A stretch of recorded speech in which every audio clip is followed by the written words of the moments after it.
would. Glory be to thee, O Lord. Jesus said, "There was a rich man who was dressed in purple and fine linen and who feasted sumptuously every day. And at his gate lay a poor man named Lazarus, covered with sores, who longed to satisfy his hunger with what fell from the rich man's table. Even the dogs would come and lick his sores.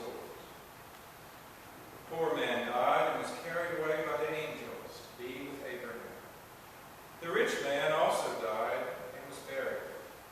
In Hades, where he was being tormented, he looked up and saw Abraham far away, with Lazarus by his side. He called out, 'Father Abraham, have mercy on me, and send Lazarus to dip the tip of his finger in water and cool my tongue, for I am in agony in these flames.' But Abraham said, 'Child, remember that during your lifetime you received your good things, and Lazarus in like manner evil things. But now he is comforted here, and you are in agony. Besides all this, between you and us a great chasm has been fixed, so that those who might want to pass from here to you cannot do so, and no one can cross from there to us.' He said, 'Then, Father, I beg you to send him to my father's house, for I have 5 brothers, that he may warn them, so that they may not also come into this place of torment.' Abraham replied, 'They have Moses and the prophets. They should listen to them.' But he said, 'No, Father Abraham. If someone goes to them from the dead, they will repent.' But Abraham said to him, 'If they do not listen to Moses and the prophets, neither will they be convinced, even if someone rises from the dead.'" This is the gospel of the Lord. Praise be to thee, O Christ. In the name of God, Father, Son, and Holy Spirit.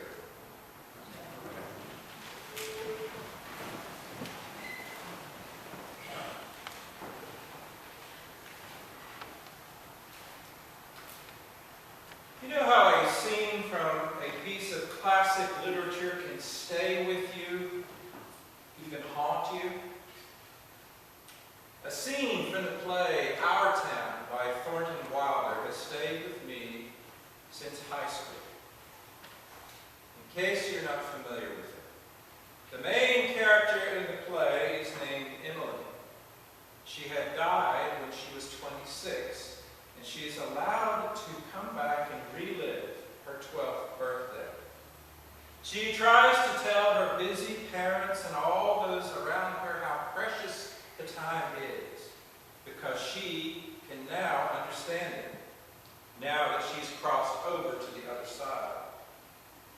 "Mama," she says, "just for a moment, we're all happy.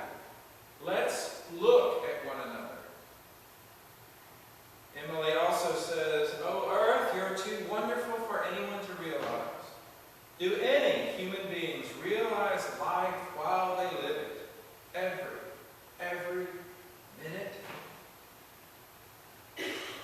There's also that memorable scene where Emily has joined the others in the cemetery, and they comment on the living as they pass by, how they fret their time, how they hurry and argue while the time keeps on passing.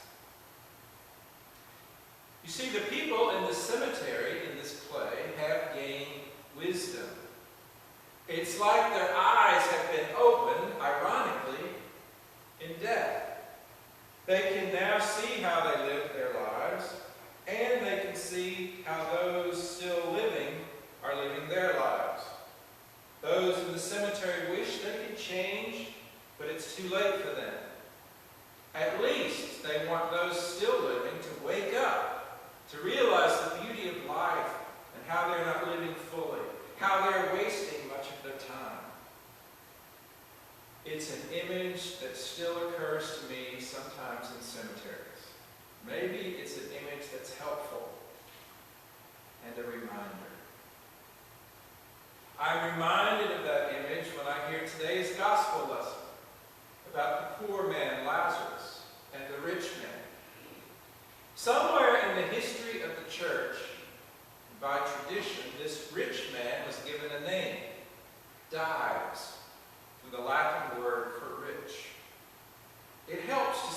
bit more for him to have a name, I think.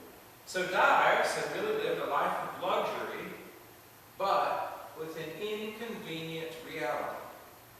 That inconvenient reality being a poor man named Lazarus who lived near his door.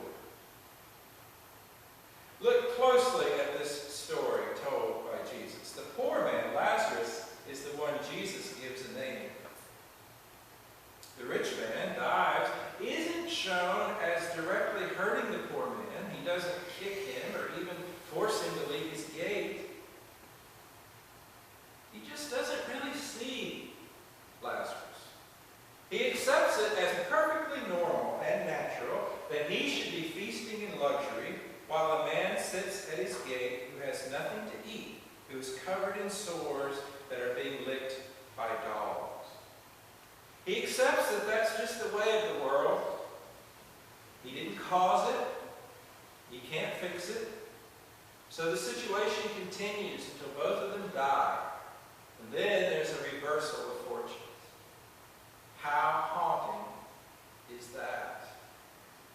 How easy is it for us to live as if it's perfectly normal that we should live in safety and with provision when so many of our brothers and sisters do not? The Reverend Dr. Martin Luther King Jr. preached memorably about this parable.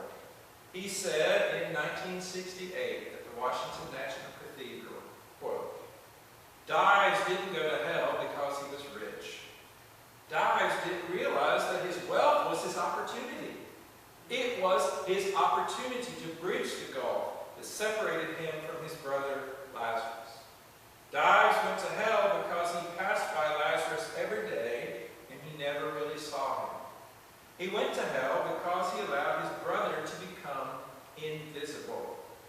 Dives went to hell because he maximized the minimum and minimized the maximum. Indeed, Dives went to hell because he sought to be a conscientious objector in the war against poverty." Unquote. Speaking of another image that could haunt, seeking to become a conscientious objector in the war on poverty. Not noticing, not seeing, so fixated on one's own life, one's own pleasure, maybe one's own busyness, that we don't see, don't notice, don't stop, don't even try to help. And there is Dives in hell, wishing it had been different, wishing he had noticed, stopped, tried to help, tried to make a difference. So who is the intended audience for this story, this parable Jesus tells? Who are the ones who have the witness of Moses and the prophets, and even of someone who is risen from the dead? We are, of course. We are the audience. There's great disagreement among Christians about hell. What's it like? Who goes there? Whether it's continual punishment or the absence of God, which ultimately is the worst kind of punishment. There's also the tendency in more liberal versions of Christianity not to talk about it at all, much like avoiding politics, religion, or sex at a cocktail party. Which I've always thought if you avoid all those, it severely limits your conversation options. We need not be afraid to talk about hell in church. It has always seemed to me that Jesus proclaimed a gospel of freedom and of maturity. Part of that freedom is the freedom to choose or ultimately to reject God. Even with God's long-suffering and extravagant mercy, there are those who finally and completely reject God. So the mainstream of our faith has always held that there is a place in the next life where their choice can be honored, where they can exist in the absence of God. This is along the lines of how the great Anglican theologian C.S. Lewis imagines hell in his book, The Great Divorce. In today's gospel account, Dives is living the results of his choices in life. His choice is to focus on his wealth and luxury, avoiding those who are suffering, avoiding the opportunity to make a difference, avoiding the opportunity to live a life in relationship with God and in healed relationship with other people. But again, Jesus tells this parable, this story, for us. We are the intended audience. To answer Emily's question from the cemetery in our town, can anyone really enjoy and appreciate life while they are here? Perhaps the answer is no. Not fully, not completely, not all the time. But I certainly have known many Christians who give it a good shot, who have open and generous hearts, who live in deep gratitude for the blessings others might forget, for life itself, for the gift of a new beautiful day, for food, shelter, and clothing, for the great gift of education, for the great gift of living in an orderly and mostly safe society. And I say that realizing fully that that's not the case for all of our brothers and sisters, even in this country. And that is part of what we are called to wake up and notice and work to change. I have known Christians who, as the saying goes, would give you the shirt off their back. By the way, that happened a couple of weeks ago at Emmanuel Church on the Hill. Before the 10:30 service, a couple of weeks ago, a man walked in shirtless, disturbed, praying loudly. And our seminarian, Will Packard, was preaching that day. I wasn't even up at the chapel yet. Will literally gave him his shirt. Now, where do you think the inspiration for that act came from? I wager it came from his faith. And yet, how much of our lives are spent on trivial matters, on things that don't really matter? As Dr. King said, how often do we maximize the minimum and minimize the maximum? The worry, the fret, the guilt, the envy, the feeling of never really being good enough or competent enough or attractive enough or faithful enough, or of focusing on these little trinkets that are passing away. The message of this gospel lesson and of our Christian faith in general isn't just seize the day, carpe diem. Although there's certainly an element of that. Wake up, make the most of the time, redeem the time, it's ours to swiftly fly, as the hymn says. If it were only seize the day, or do what's on your bucket list before you kick the bucket, those would only be fleeting moments of pleasure before inexorable death. No. The Christian vision of life is to live ever more deeply into awareness of the bigger picture and of how this life is not all there is, and of how eternal life begins now and is only enlarged after death. Of how we were made to be in relationship with God and in healed, open, loving, attentive relationship with other people. St. Augustine said that at the very core of our being, there is a God-shaped hole.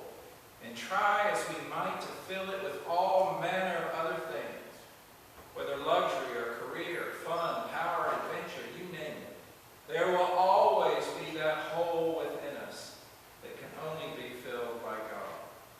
To seize hold of the life that really is life, as St. Timothy says today. I've been thinking about this a lot this past week. As we heard about a young woman we know, and I will call her Carol for these purposes, young woman who fell and broke her leg badly, requiring an operation.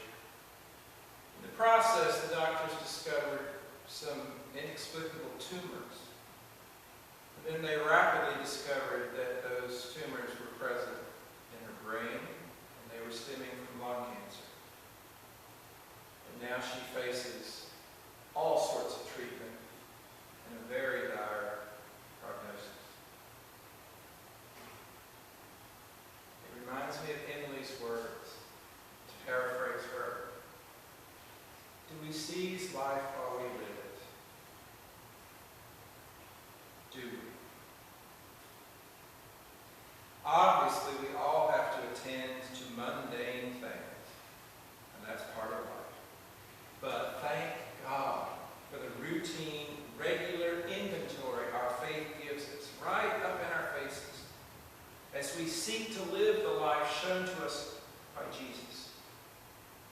said to the newcomers gathered at our reception the other night that as they look at all the many offerings and ministries of this great parish church, they should be able to discern a pattern, a line, if you will, running through it all. That everything we do and offer and live should in some way give glory to God and deepen our love of God and deepen our love for God's people. The same could be said for our lives.